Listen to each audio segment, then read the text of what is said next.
চামড়া কেটে যদি মায়ের পায়ের জুতা বানিয়ে দাও, ছোটবেলা যে মায়ের বুকের দুধ খেয়েছো, আল্লাহর হাবিব বললেন এক ঢোক দুধের শোধ আদায় হবে না। ঠিক কিনা? যাদের মা নাই তারা জানে মা না থাকার কি জ্বালা, যাদের বাবা নাই তারা জানে বাবা না থাকার কি জ্বালা। এখন ঘরে ঝগড়া করে, এখন ভাল লাগে না আব্বা আম্মারে, এখন আব্বা এই ভুল ধরে, আম্মা এইটা বলে, এখন অনেক অসহ্য লাগে। যেদিন চলে যাবে ওই দিন বুঝতে পারবেন মাথার উপর থেকে ছাতাটা নাই হয়ে গেছে, বটবৃক্ষটা চলে গিয়েছে, আর উপদেশ দেওয়ার মতো কেউ নাই, কাছে আগলে রাখার মতো কেউ নাই।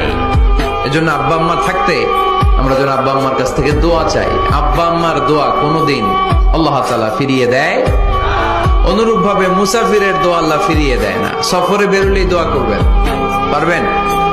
মনে থাকবে? এখান থেকে ঢাকা যান না আপনারা, আনতা মুসাফির, এখান থেকে ঢাকা গেলে আপনি মুসাফির, দোয়া করা শুরু